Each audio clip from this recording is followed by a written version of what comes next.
రాష్ట్ర ప్రభుత్వం అత్యంత ప్రతిష్టాత్మకంగా అమలు చేస్తున్న ఇసుక పంపిణీ విధానం 2024 జిల్లాలో చట్టబద్ధంగా సజావుగా సులభతరంగా సాగేలా పటిష్టమైన చర్యలు తీసుకుంటున్నామని కలెక్టర్ స్వప్నిల్ దినకర్ పుణ్కర్ పేర్కొన్నారు. కలెక్టరేట్లో జేసీ ఫర్మాన్ అహ్మద్, జిల్లా ఎస్పీ కేవీ మహేశ్వర్ రెడ్డితో కలిసి ఆదివారం సాయంత్రం ఆయన విలేకరుల సమావేశంలో మాట్లాడారు. జిల్లాలో ఇసుక కొరత లేదని, ప్రస్తుతానికి 6,000 మెట్రిక్ టన్నుల ఇసుక అందుబాటులో ఉందని, ఇసుక బుక్ చేసుకున్న 24 గంటల్లోనే సరఫరా చేస్తున్నామని వివరించారు.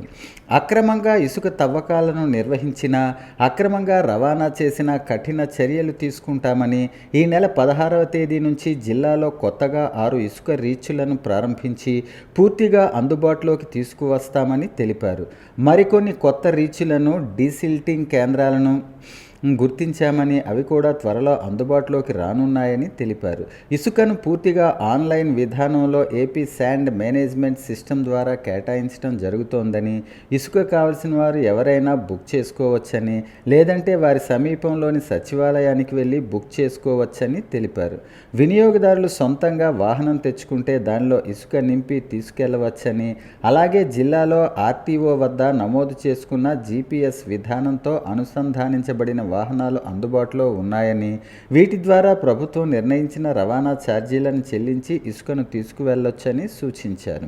ఇసుక తవ్వకాలు, సరఫరా, రవాణాపై నిరంతర నిఘా ఉంటుందని స్పష్టం చేశారు. థర్డ్ పార్టీ ద్వారా కూడా ఇసుక సరఫరాపై నిఘా ఉంచుతున్నామన్నారు. ఇసుక పొందటంలో సమస్యలు ఎదురైతే 24 గంటలు పనిచేసే జిల్లా స్థాయి ఫెలిసిటేషన్ సెంటర్ను సంప్రదించవచ్చని, అలాగే toll free number 180042566012, WhatsApp number 9701691657ను సంప్రదించవచ్చని అన్నారు. ఎస్పీ కేవీ మహేశ్వర్ రెడ్డి మాట్లాడుతూ, జిల్లాలో ఎక్కడైనా అక్రమంగా ఇసుక తవ్వకాలు జరిపినా, అక్రమంగా ఇసుక రవాణా చేసినా కఠిన చర్యలు తీసుకుంటామని చెప్పారు. వీరికి భారీగా జరిమానా విధించడంతో పాటు కేసులు కూడా నమోదు చేస్తామన్నారు.